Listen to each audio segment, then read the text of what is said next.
Hello students, welcome to Binita Tutorial. আশা কৰো সকলো ভালে আছা।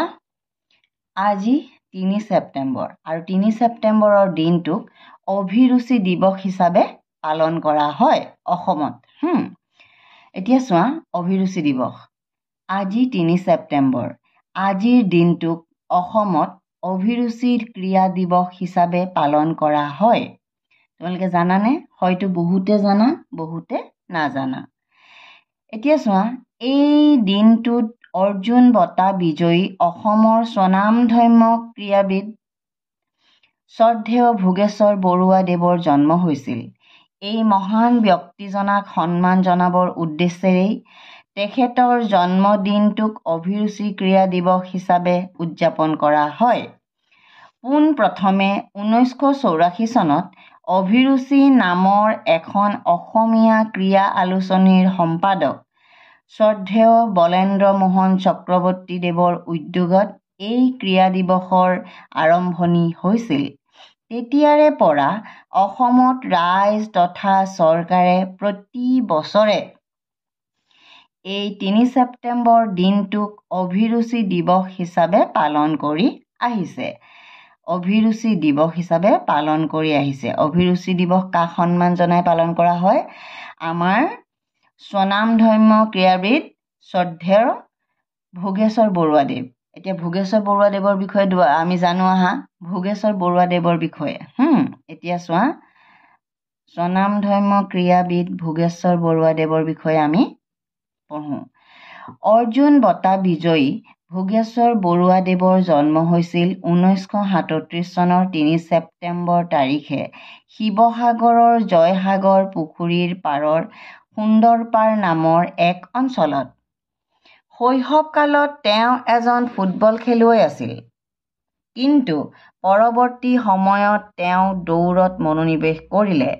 1963 চনত নতুন দিল্লীত অনুষ্ঠিত অল ইণ্ডিয়া অপেন এথলেটিক্স মিটত ৰিলেত স্বৰ্ণ পদক আৰু ক্ৰমে 1964 চনত শ্ৰীলংকাত অনুষ্ঠিত অপেন এথলেটিক্সত 400 আৰু 800 মিটাৰ দৌৰত স্বৰ্ণ পদক অধিকাৰ কৰিছিল।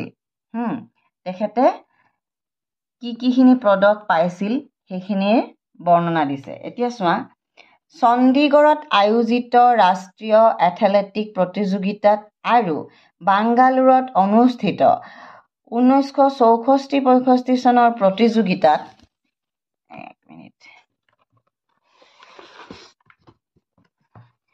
অৰ্জুন ভোগেশ্বৰ বৰুৱাই স্বৰ্ণ পদক লাভ কৰে। 1966 চনত বেংককত অনুষ্ঠিত 5ম সংখ্যক এছিয়ান গেমছত অৰ্জুন ভোগেশ্বৰ বৰুৱাই প্ৰথম স্থান লাভ কৰিবলৈ সক্ষম হৈছিল। প্ৰথম স্থান অধিকাৰেৰে সোণৰ পদক অৰ্জন কৰি দেশলৈ সুনাম কঢ়িয়াই আনে। দেখিছা? যিকোনো আন্তঃৰাষ্ট্ৰীয় প্ৰতিযোগিতাত স্বৰ্ণ পদক লাভ কৰা তেওঁৱেই হৈছে প্ৰথমজন অসমীয়া। তেওঁৰ এই সাফল্যৰ পাছতেই ভাৰত চৰকাৰে ভোগেশ্বৰ বৰুৱাক অৰ্জুন বঁটা প্ৰদান কৰে। ভোগেশ্বৰ বৰুৱাই আছিল অৰ্জুন বঁটাপ্ৰাপ্ত প্ৰথমজন অসমীয়া।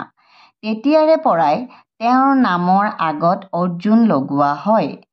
অৰ্জুন ভোগেশ্বৰ বৰুৱাক তেখেতৰ জীৱনজোৰা সাধনা তথা সাহসিকতাৰ বাবে অসম চৰকাৰে 2020 চনত বীৰ চিলাৰায় বঁটা প্ৰদান কৰে। দেখা পাইছা? আমি প্ৰত্যেকজন অসমীয়াই অৰ্জুন ভোগেশ্বৰ বৰুৱা দেৱৰ প্ৰাপ্তিত গৌৰৱবোধ কৰোঁ।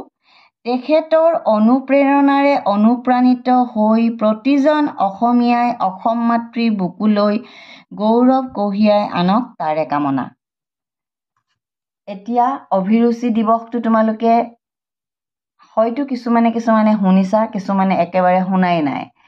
অসমৰ এটা ক্ৰীড়া দিৱস আজি। অতি গৌৰৱৰ কথা। অসমৰ এজন অতি স্বনামধন্য খেলুৱৈ শ্ৰদ্ধাৰ ভোগেশ্বৰ বৰুৱা দেৱে অৰ্জুন বঁটা পাইছিলে। তেখেতে 1966 চনত বেংককত অনুষ্ঠিত 5ম সংখ্যক এছিয়ান গেমছত প্ৰথম স্থান লাভ কৰি সোণৰ পদক অৰ্জন কৰিবলৈ সক্ষম হৈছিলে আৰু সেইকাৰণে তেখেতক ভাৰত চৰকাৰে অৰ্জুন বঁটা প্ৰদান কৰিছিলে। এইটো অসমবাসীৰ কাৰণে কিমান গৌৰৱৰ কথা হয়নে?